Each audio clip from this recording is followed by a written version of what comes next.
John recognized death won't be able to hold me either. And in that moment, he got it. And I so wish that we could have been in that moment and stepped into that tomb with John and saw what he saw so we could believe what he believed. But even though we weren't there and can't be there physically with John, here's what I wonder this Easter. I wonder if we could somehow hear the linen, the strips of linen that John wrote about, if we could somehow hear the story from their perspective. What would the linen tell us about this moment? Let's take a listen.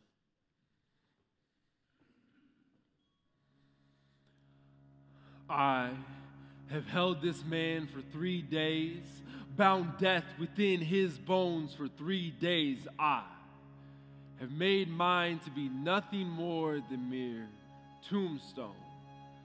Still, lifeless, heavy, laden with the sins of another you.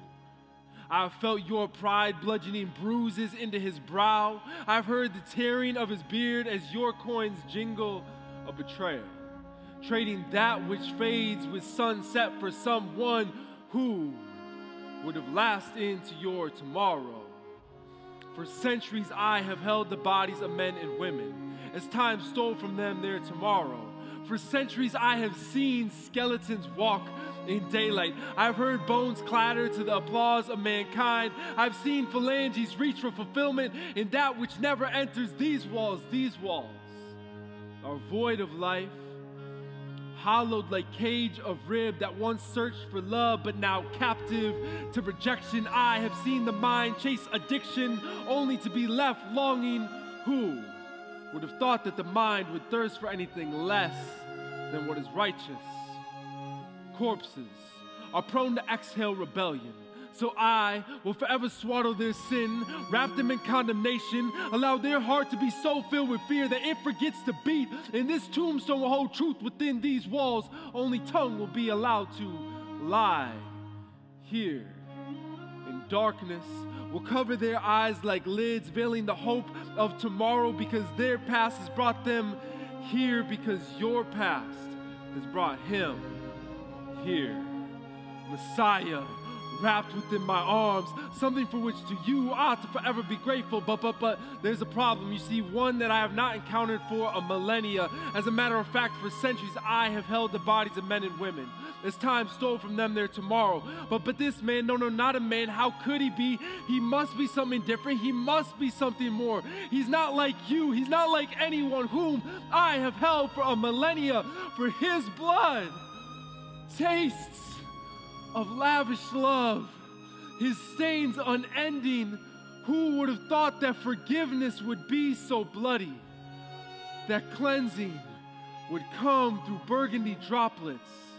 For 3 days I have held this man, captured his desire to be something greater. For 3 days I watched death dance over his body. For 3 days I listened to the grave sing of victory. But today was different. For something happened that had not yet happened before. This man began to rise. And as he began to unravel my grip from his body, death became silent. Death began to tremble and bow. The tombstone began to flee. The gravel lamented its loss, and I was laid aside like corpse, folded and laid at bedside, for I had been conquered. And as I watched John enter this tomb, as I watched you enter this tomb, as I watched you enter this womb, I wondered if, like John, you would leave different than you had came. I wondered if your footsteps would no longer clatter like the sound of skeleton, but become a chorus of resurrection, like Christ on Calvary.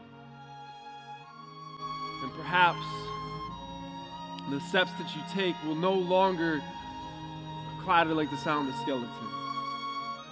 So just as Jesus has risen, would your life look differently?